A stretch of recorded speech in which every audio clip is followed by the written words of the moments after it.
કે જે દ્વારથી પરમાત્માને દેખી શકાય છે. માત્ર એક બારી કે જે બારીમાંથી પરમાત્માને નિહાળી શકાય છે, એવા ચિદાકાશ નામના પદને આપણે ધ્યાન દ્વારા સ્પર્શીશું. બધા આંખો બંધ, શરીર ટટ્ટા.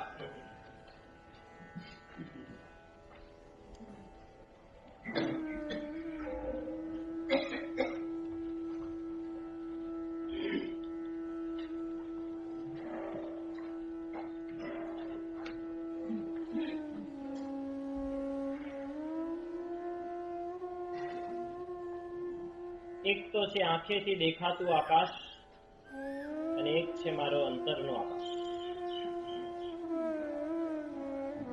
એક છે બહારનું આકાશ અને એક છે ભીતરી આકાશ. બંને આકાશ વિરાટ છે. બહારના આકાશની કોઈ સીમા નથી. અંદરનું આકાશ પણ સીમાતીત છે. બહારનું આકાશ ક્યાંક ઢળીને અટકી જાય છે, અંત પામી જાય છે કે સમાપ્ત થઈ જાય છે એવું નથી. એ નથી ઢળતું, નથી અંત પામતું, નથી સમાપ્ત થતું. એ અનંત છે. ભીતરી આકાશ પણ જુદા જુદા સમય અને સ્થળોમાં, જુદા જુદા સંજોગોમાં, જુદી જુદી વસ્તુ અને વ્યક્તિઓમાં ક્યારેક ઢળતું દેખાય છે. પણ એ આકાશ નજીક જઈને જુઓ, એ આકાશને સ્પર્શીને જુઓ, એ આકાશને અનુભવીને જુઓ કે ક્યાંય ઢળતું નથી, ક્યાંય અટકતું નથી, ક્યાંય અંત પામતું નથી અને ક્યાંય સમાપ્ત થતું નથી. એ અનંત છે.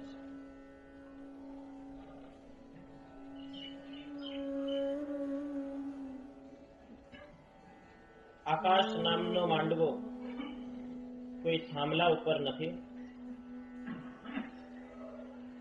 એ કોઈક માધ્યમોથી નથી, એ પોતાની મેતે જ છે. એ કોઈ નિમિત્તોથી નથી, એ નિરવલંબી છે. એ કોઈ સહારાથી નથી, એ સ્વયં સ્થિર છે. એ કોઈ પર નિર્ભર નથી, એ પરમ આત્મનિર્ભર છે. હું મને માનતો હોઉં કે હું ખાવાથી રહું છું, હું સોફાથી સુખી છું, હું પાણીના કારણે પ્રસન્ન છું, હું ઘરના કારણે સલામત છું. જો હું મને માનતો હોઉં કે હું બીજાથી છું, તો એ મારો ભ્રમ છે. બીજાથી મારું શરીર હોઈ શકે, પણ હું નિરવલંબી છું. આત્મનિર્ભર ચૈતન્ય આકાશ.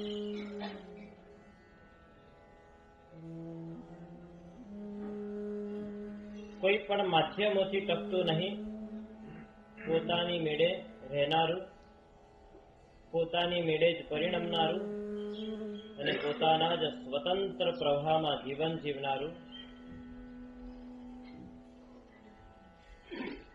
સ્વયં સ્થિર આકાશ, ચૈતન્ય આકાશ.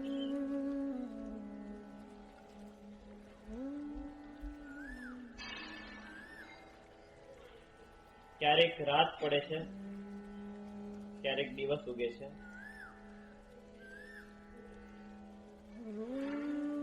આકાશ આકાશ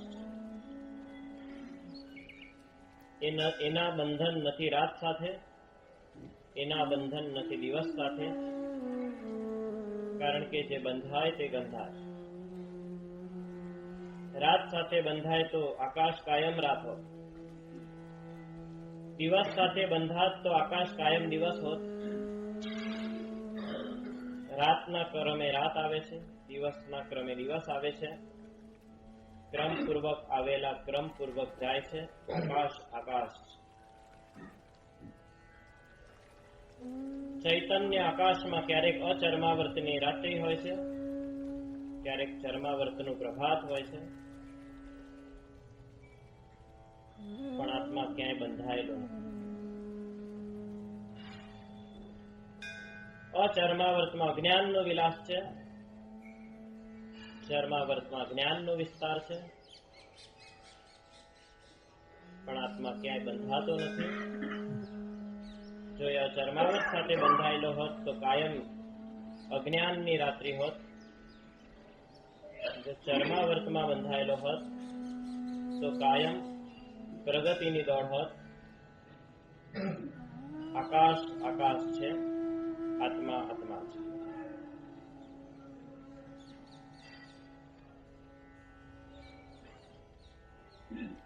રાત્રે આકાશ શ્યામ વર્ણી દેખાય છે. શ્યામ વર્ણ આકાશના કારણે નથી, રાત્રિના કારણે. અજ્ઞાન અવસ્થામાં જીવ પાપી દેખાય છે. એ પાપી પણ આત્માના કારણે નથી, કર્મજન્ય અજ્ઞાનના કારણે છે. દિવસમાં આકાશ શુક્લ વર્ણે દેખાય છે. ચારે બાજુ પ્રકાશ પ્રકાશ દેખાય છે, પણ આ તો છે આકાશ. અહીં નથી પ્રકાશ, અહીં નથી અંધકાર. અંધકાર અને પ્રકાશથી પેલે પાર છે આકાશ.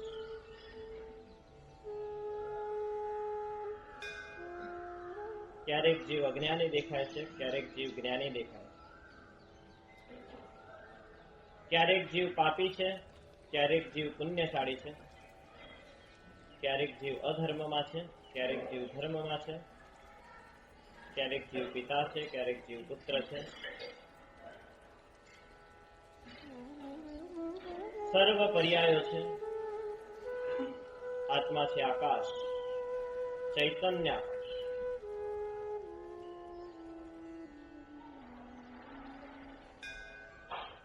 ક્યારેક આકાશમાં વાદળાઓ આવે છે, પણ એનાથી વાદળાઓના આવવાથી આકાશ ભરાઈ જાય છે એવું પણ નથી. વાદળોના વિખેરવાથી આકાશ વિખરાઈ જાય છે એવું પણ નથી. વાદળોના જવાથી આકાશ ગરીબ થઈ જાય છે એવું પણ નથી. જે થાય છે વાદળોમાં થાય છે, આકાશમાં કશું જ થતું નથી.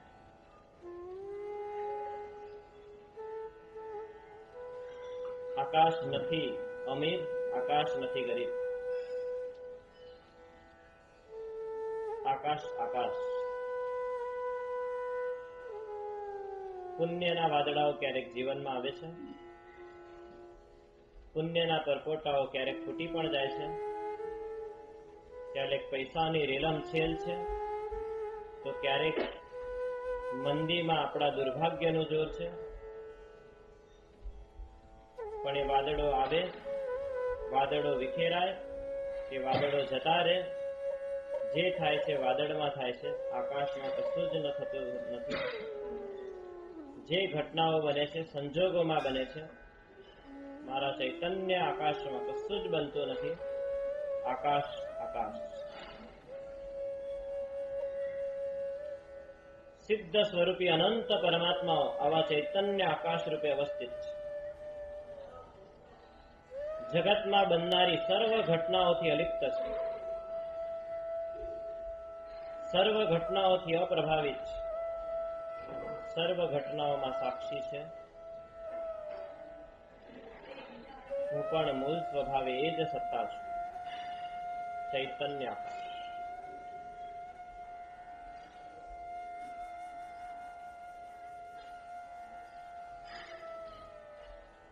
માત્ર હાજર.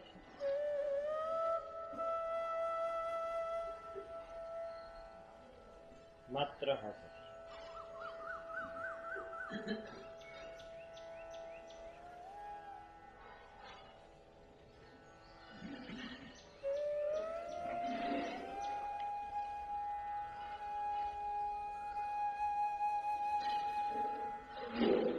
એ આકાશ રૂપે પોતાને સમજીને, એ આકાશ રૂપે પોતાને સ્વીકારીને,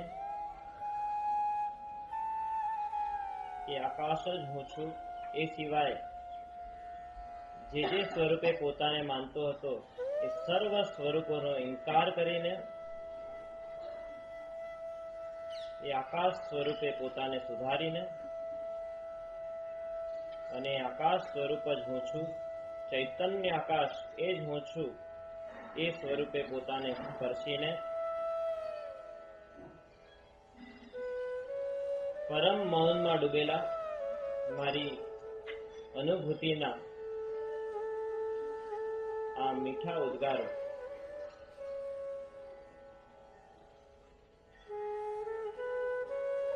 આપણે સૌ સાથે બોલીશું. કોઈના આવવાથી મારામાં ઉમેરો નથી, કેમ કે હું આકાશ છું. વાદળોના આવવાથી હું સંપન્ન નથી, કેમ કે હું આકાશ. સંયોગોના આવવાથી મારામાં કોઈ ઉમેરો નથી, કેમ કે હું આકાશ. કોઈના જવાથી મારામાં કોઈ ઘટાડો નથી, કેમ કે હું આકાશ. વાદળાઓ જતા રહે તો પણ આકાશ આકાશ. પુણ્ય જતું રહે, સંબંધો જતા રહે, સંયોગો જતા રહે તો પણ મારામાં કોઈ ઘટાડો નથી, કેમ કે હું આકાશ. ચૈતન્ય આકાશ, ચિદાકાશ.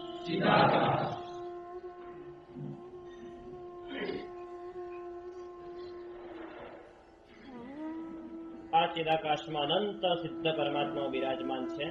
આપણે પણ એ જ સિદ્ધ પરમાત્માઓના ચિદાકાશને સ્પર્શી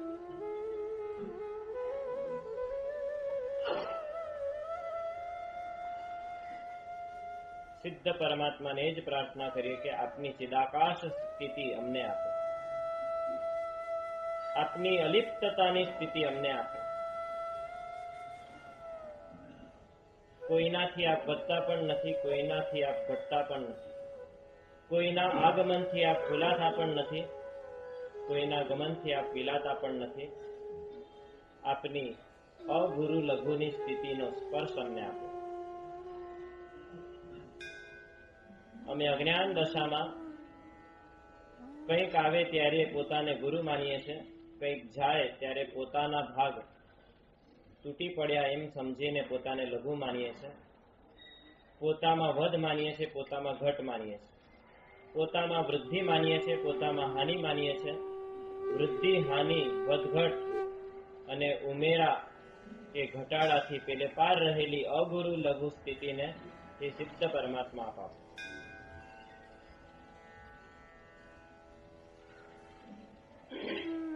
આપની આ અવસ્થાની અમે પ્રાર્થના કરીએ છીએ. આપની આ સિદ્ધિની અમને ઉપલબ્ધિ જોઈએ છે. અનંત સિદ્ધાત્માઓ આપ અમારી ઉપર વિરાજમાન છો. આપ અમારામાં અવતરો. આપ અમારું ધ્યેય છો. હવે આપ અમારું ધ્યાન બનો. આપ અમારું ગંતવ્ય છો. હવે આપ જ અમારી ગતિ બનો. આપ અમારું મંતવ્ય છો. હવે આપ જ અમારી મતિ બનો. આપ અમારી મંજિલ છો. હવે આપ જ અમારો માર્ગ બનો. આપ અમારું લક્ષ્ય છો. હવે આપ જ અમારું સ્વરૂપ બનો. સૌ પ્રાર્થના કરીશું સિદ્ધ ભગવંતોને. સિદ્ધા સિદ્ધિ મમ દિશંતુ, સિદ્ધા સિદ્ધિ મમ દિશંતુ, સિદ્ધા સિદ્ધિ મમ દિશંતુ, સિદ્ધા સિદ્ધિ મમ દિશંતુ, સિદ્ધા સિદ્ધિ મમ દિશંતુ, સિદ્ધા સિદ્ધિમ મમ દિશંતુ સિદ્ધા સિદ્ધિમ મમ દિશંતુ સિદ્ધા સિદ્ધિમ મમ દિશંતુ સિદ્ધા સિદ્ધિમ મમ દિશંતુ સિદ્ધા સિદ્ધિમ મમ દિશંતુ સિદ્ધા સિદ્ધિમ મમ દિશંતુ સિદ્ધા સિદ્ધિમ મમ દિશંતુ.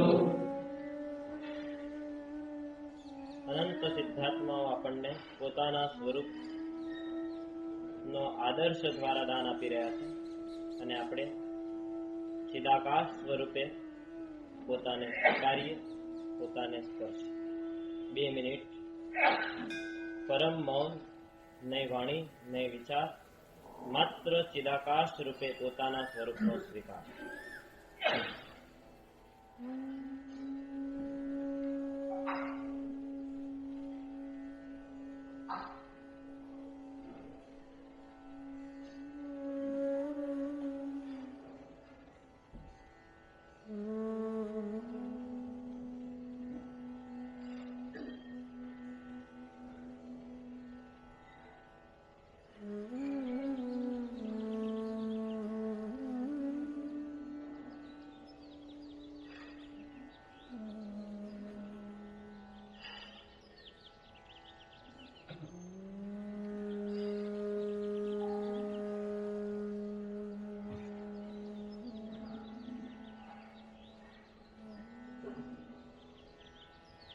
આંખો ખોલી શકાય.